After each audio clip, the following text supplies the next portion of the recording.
This is the secret to unlocking its full potential when it comes to like flavor and aroma. I'm gonna link one video. It's like you're in a basketball court. It's awesome having a few one-pot recipes in your arsenal, especially for weeknights when you don't want to be stuck doing a load of dishes. So we've got 2 recipes we're going to be making today. Let's get started.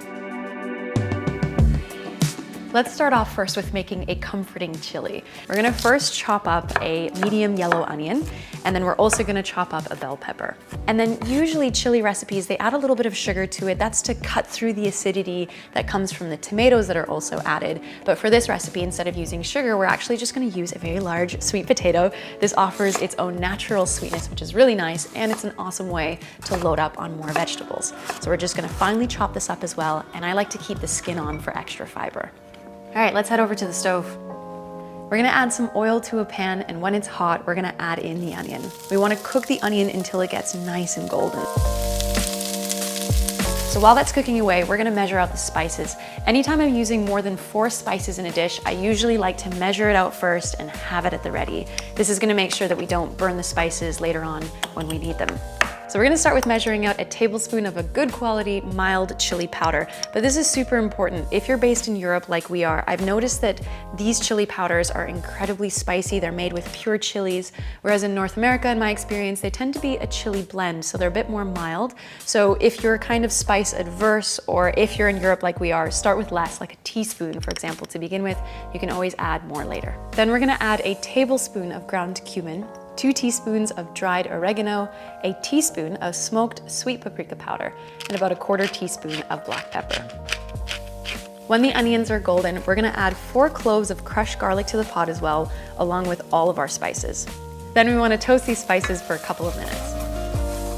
You can do something similarly when you're using tomato paste. I like to toast it in just a little bit more oil for a minute or 2. This caramelizes it, it cuts through the pungent acidity, makes it less bitter and a lot more sweet and flavorful. We're gonna then deglaze the pan with about 2 tins of crushed tomatoes, 2 cups of water, and then we'll add the legumes. I'm gonna be adding 1.5 cups each of cooked black beans, kidney beans, and brown lentils.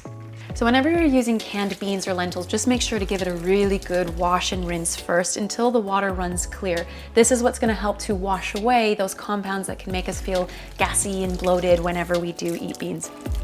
We're also gonna add in our chopped bell pepper and sweet potato and 2 vegetable bouillon cubes.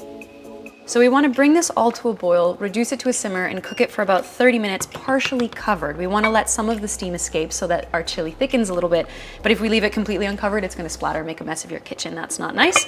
So we'll check on this every 5 to 10 minutes or so, just to give it a stir. So it's been 30 minutes, but if you can actually let this sit at a gentle simmer for even longer, you're gonna end up with an even more flavorful chili. And at this stage, I also like to add a bit of corn to it.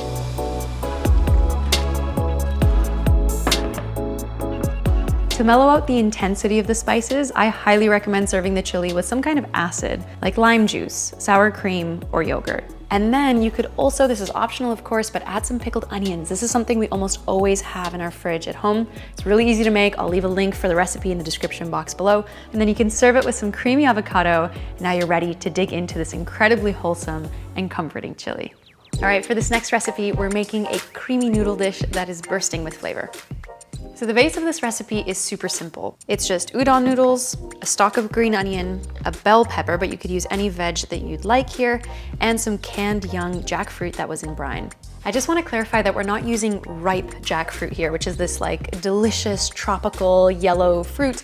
Kind of tastes like a mango, pineapple, and banana had a little baby. What we're using instead is young jackfruit. So it's got more of this kind of like grayish color. It's a lot more neutral in its flavor, a little bit sweet. And the texture of this mimics like pulled pork. So we're using it as like a meat substitute here. If you don't like jackfruit or if you can't find it, you can use just some tofu instead or some mock vegan chicken pieces. We'll grab the young jackfruit and just kind of roughly chop these up, and then we can thinly slice the bell pepper. And then for the green onion, I like to first separate the dark green part. So for the white light green bits, I'm gonna thinly slice that. And then for the dark green bits, we're gonna use this for garnish. So this is where it's kind of fun to practice our knife skills. I like to actually slice this up on quite a sharp angle. And then you're gonna end up with these beautiful thin little ribbons that look really cute when you're plating your dish later on. Let's heat up some oil in a saute pan and we'll cook the bell pepper and jackfruit for about 3 to 4 minutes.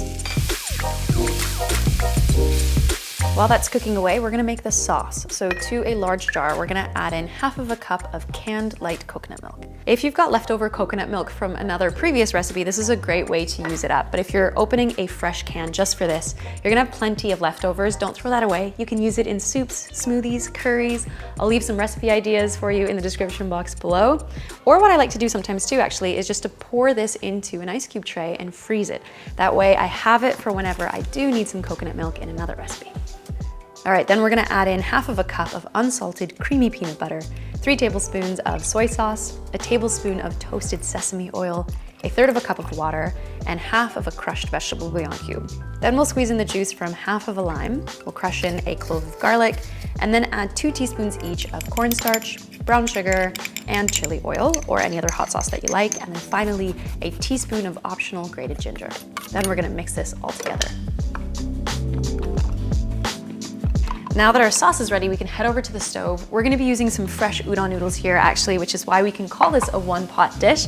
We can just add these straight in, add the white and the light green parts of our green onion as well, and then just cook this for 2 to 3 minutes, and then we can pour the sauce into the pan. Give it a stir and give it some time for the noodles to continue to kind of break apart, and when everything is heated through and the sauce is thickened a little bit as well, then you can serve it up. I love adding some crispy fried onions on top for some crunch and some toasted sesame seeds as well. We can also top it with some of the green onions that we sliced up before. It's a dish that comes together in just 15 minutes. It's creamy, the chew from the noodles is so satisfying, and the touch of sweetness from the young jackfruit complements the peanut butter really nicely. This is the perfect weeknight dinner. Oh, it's really good. If you'd like even more weeknight recipes that are one pot or quick 15-minute meals, we have plenty of videos that we've done in the past. I'll link one for you here. I'll link even more for you in the description box below.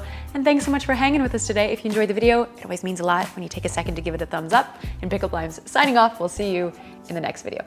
You just want to toast it for 30 to 60 seconds. That'll already do. And then the sweetness from the jackfruit is oh yeah. I struggle all the time. This is also a great time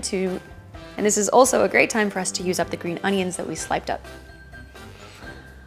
It's such a simple sentence. You would think I could deliver it. I'd actually recommend making a big batch of this if you can. I definitely recommend making a big batch.